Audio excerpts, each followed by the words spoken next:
Hatred towards people of different skin colors are not a nature of human being but rather nurtured. Our findings in this research reveal the policies made by authorities decades ago in dividing and segregating races for particular reasons, also known as systemic racism or institutional racism, eventually caused racism in the society. And we provided three main events to prove our findings.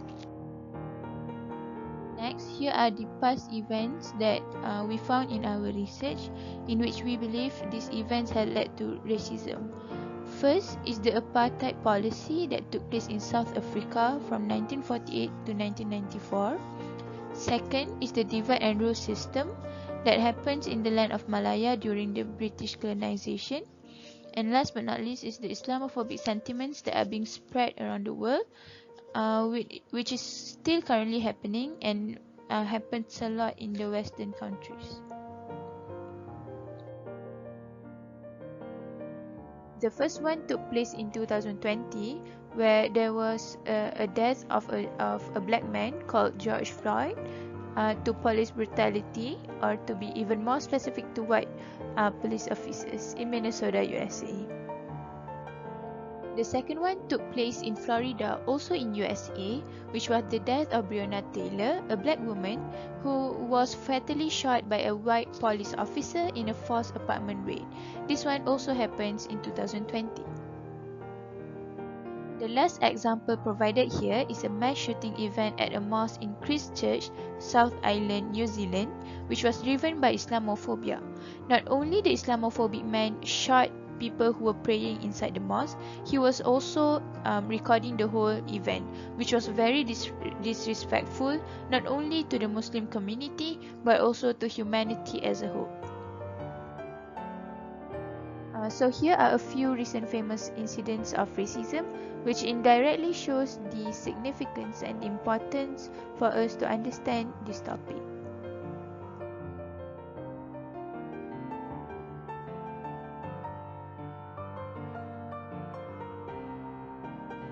Apartheid, or apartness in the language of Afrikaans, was a system of legislation that upheld segregationist policies against non-white citizens of South Africa. The population of Africa is divided into four categories, which are white people, black people, people of color, and Indians or Asians. The person who has implemented apartheid extensively is Hendrik French Verwoerd, who is South Africa's 7th Prime Minister, and this policy was implemented from 1948 until 1999.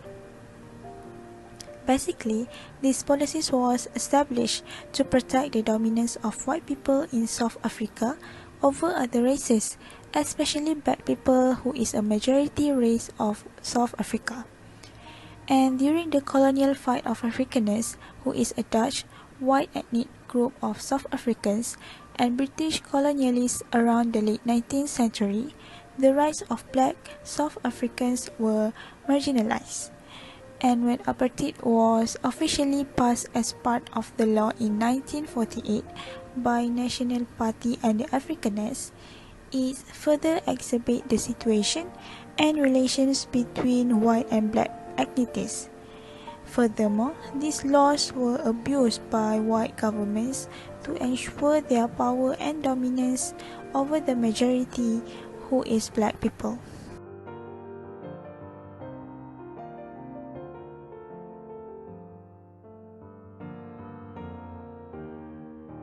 There are some of policies that are imposed during the apartheid.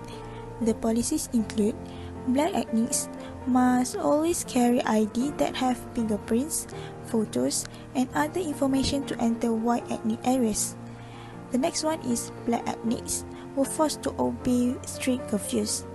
Next, public facilities are segregated between white and black ethnicities, and white people marriage with other ethnicities are prohibited.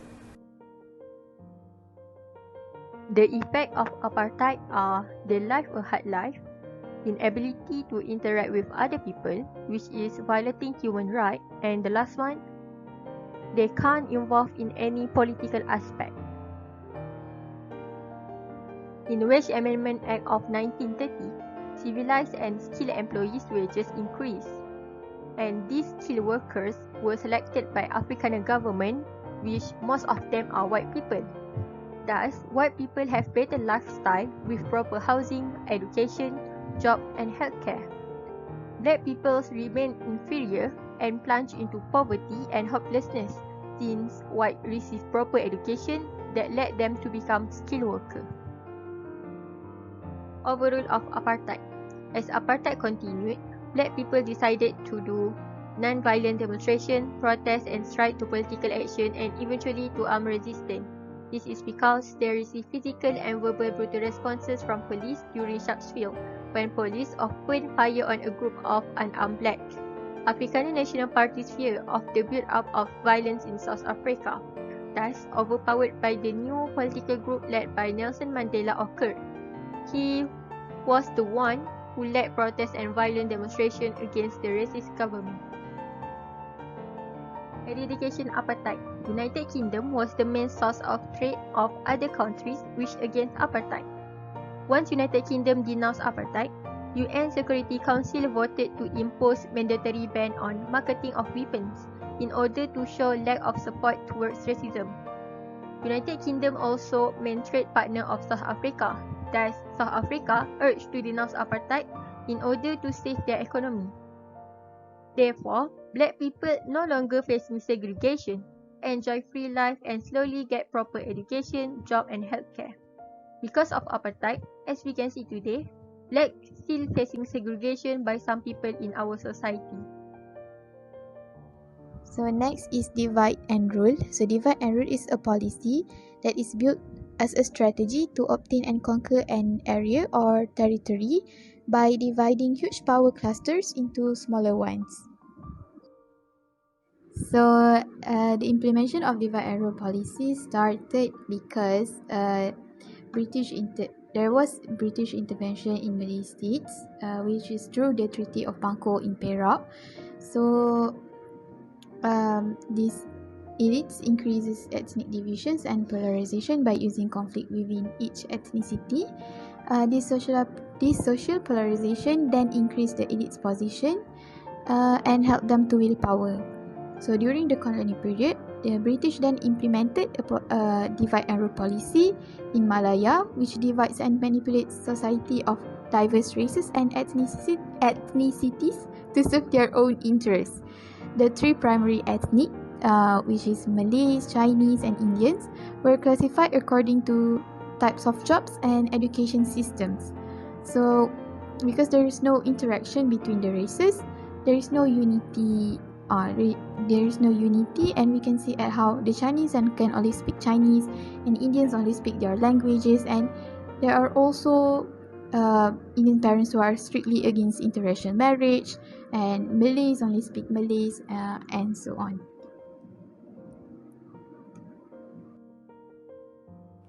Next, we move to the cause of divide and rule policy in Malaya. Between 1800 and 1941, the Chinese entered Malaya, especially the West Coast states, Sarawak and British North Borneo, to work as labourers, miners, planters and merchants, while the South Indian Tamils were immigrated as the workforce on Malayan rubber estates.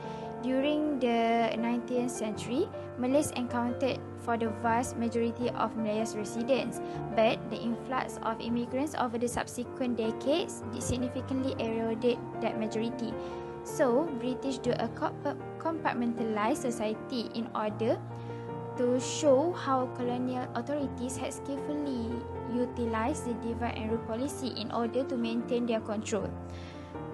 With most Malays in villages, Chinese in towns, and Indians in plantations, the various ethnic groups basically live in their own neighborhoods. They have their own, they practice their own religions, they operated their own schools, they work with their own designated occupations such as Malays are farmers, Chinese in the retail and trade sector, and Indians working in the estates. They also spoke their own languages, and they also formed their own political organizations. So, by 1930s, ethnically Islamic-oriented nationalist currents began to stir in Malaya, Singapore and Sarawak. Islamic revitalization debated the future of the Malays, and the Chinese organizations framed their activities around political trends in China. Although it looks like there is no positive effects of this divide and rule strategy, divide and rule policy, it actually does exist. So the divide and rule policy has created tension and distance between races, as we know, but it actually helped enhance each ethnic group's identity. Cultures such as language, way of life, religions, and belief are formed as a result of human interaction and their environments. So as people at that time are reluctant to mix in with other races, they interact more within their own, thus resulting them to have a stronger identity of their own races. So as evidence, the practice of each race's religions and cultures can be seen up until now, and this shows that their tradition, languages, and faiths are preserved. The negative effects of divide and rule policy in Malaya can be divided into 4 aspects. Firstly, in the political aspects, in Malaya, the Malay sultans retained their symbolic status at the apex of an aristocratic social system, although they lost some of their political authority and independence to the British, as the British exceeded the power over them. The British wanted to retain their power, hence most Malays do not hold any position in the government sector, but they held the position in the village as the head of the village, officers and the teachers.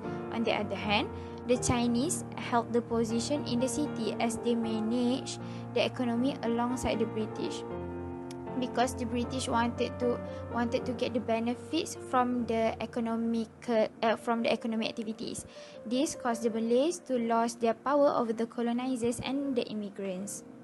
For the economic aspect, the British officials believed that the rural Malay farmers needed to be protected from economic and cultural change, and the traditional class divisions should be maintained as they wanted to retain their power in Malaya. So, economic developments were left to Chinese and Indian immigrants as they served long-term colonial interests. So, the Chinese controlled retail trade, the Indian worked in plantations and the estates, and Malays were appointed to farming. So, the negative impact of British colonization was a worse depletion of natural resources in Malaya, because the British took most of the resources and exported them out, and the locals do not get much. This colonization showed that the British only cares about the economy as they can gain profit from it, but the locals with no power and connection have to struggle to make a living, whereas the locals themselves do the labor. However, in Borneo, many Malayan and Bornean villages were affected by the colonial taxes. Malaya and British North Borneo developed extractive plantation-based economies oriented toward the resource and market needs of the industrializing West. Much economic growth occurred as the British policies promoted the planting of pepper, gambir, tobacco, oil palm, especially the rubber and tin, became the region's most major exports. The latter, rubber became dominant and the petroleum industry developed, but the locals suffered from the unfair treatment by the British colonizers, as they need to pay the taxes, but they do not enjoy the benefits of the economic growth.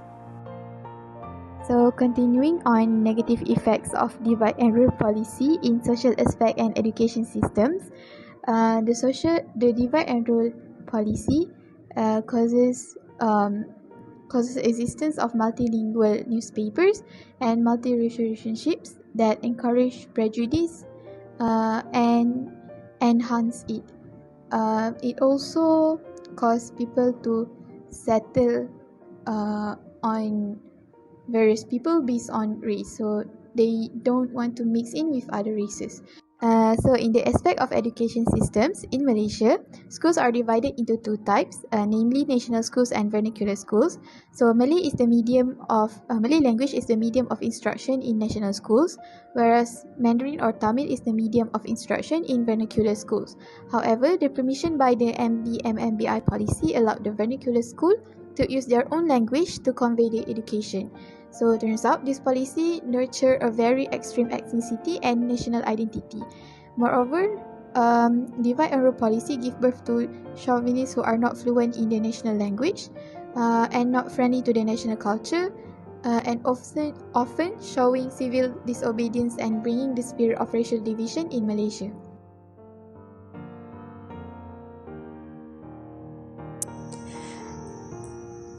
The government has put a lot of effort in order to maintain the racial stability and peace. Since the racial riot on 13 May 1969, the government through Majlis Perundingan Negara has formed the national philosophy to form strong unity between races in Malaysia.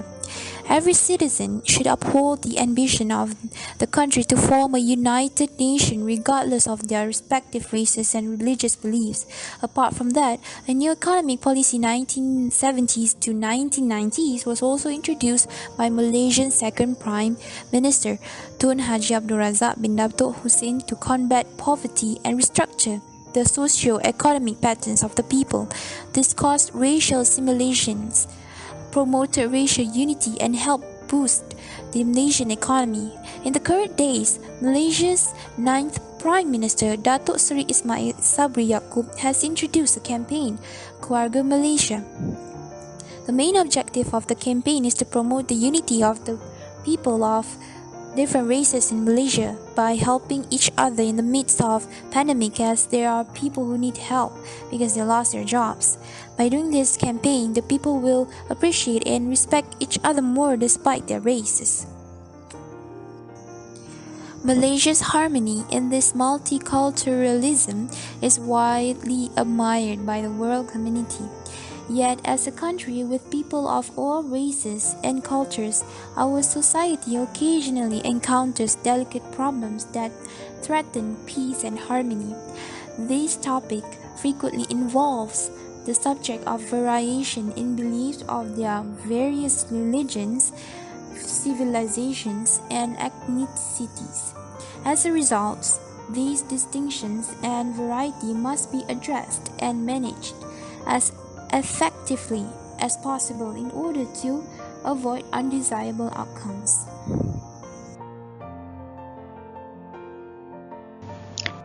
Next is Islamophobia, which basically means hatred towards Muslim.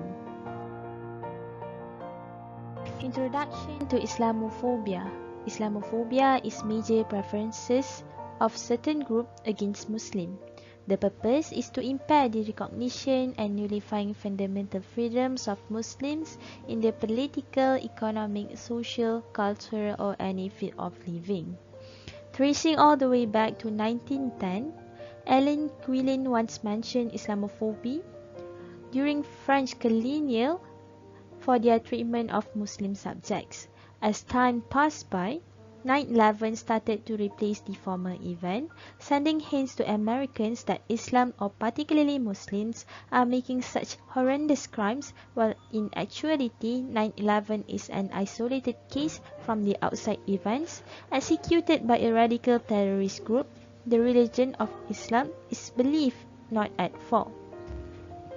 According to Muslim Engagement and Development (MEND) in United Kingdom, Islamophobia is a discrimination towards Muslims which totally limits their action, rights and freedom from the outside world.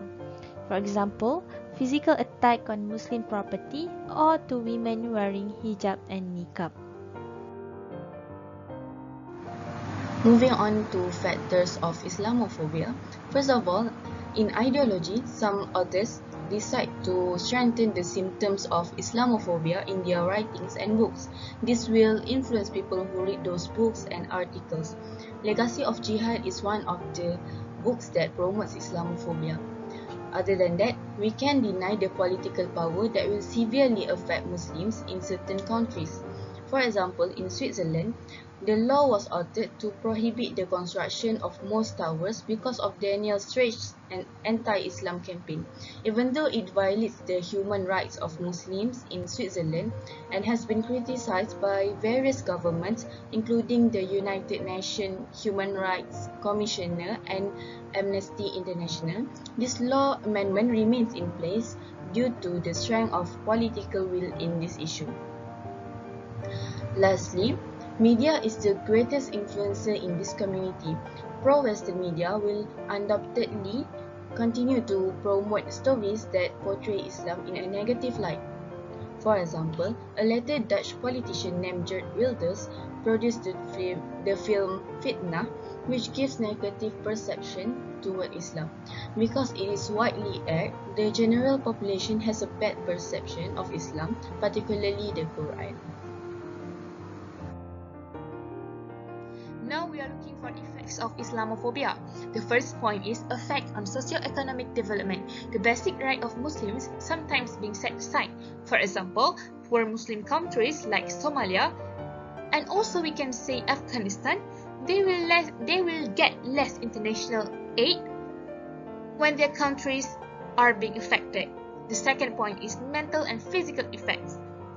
Some of non-Muslims are being afraid and have negative perspective towards Muslims. Desecrating the sanctity of mosque also occurs. For example, that occurs around 2019. Next is violence and harassment against Muslim women, especially for those who wearing hijab and burqa. They have been forced to uncover their hair. The last one is discrimination and prejudice against Muslims. Based on the research of USA Today Gallup poll, around 39% of Americans have prejudice against Muslims. Alright, let's discuss about the solution to overcome Islamophobia racism, especially in our country, Malaysia. There are two aspects here. The most important thing is education, and the second one is media. For education, both Muslim and non-Muslim must educate themselves to be responsible, tolerant, and respect each other. For non-Muslim parents, they must monitor their children's activity at school to ensure that they are not involved in bullying the Muslim children. For the Muslim parent, they must teach and control their children from being influenced by wrong behavior.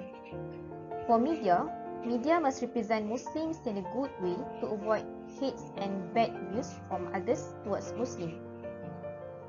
This is because some people in our society always believe what they watch on media and respond towards that news. So, good perspective make them act positively and prevent insult and criticism towards Islam religion. Hence, everyone in the society will be broad-minded and kind to other people regardless of their religion. All of these really help to stop the Islamophobia and to build a good relationship between Muslim and non-Muslim in a community. For current correlation, Islamophobia still occurs throughout the world nowadays. So, these are some examples related to Islamophobia in Malaysia. The first one, the implementation of hudud is still opposed by non-Muslims and certain liberal-minded Muslims. Next, some other religious leaders insult Islamic law and they said that Islamic law is stupid and ancient. Daily newspaper also published sensitive contents to Muslims, such as pork dish in Ramadan delight. Other than that, there are many insults against Islam through social media like Facebook and Twitter. Lastly, some anti-Muslimism still denying the right to dress according to Sharia in swimming competition.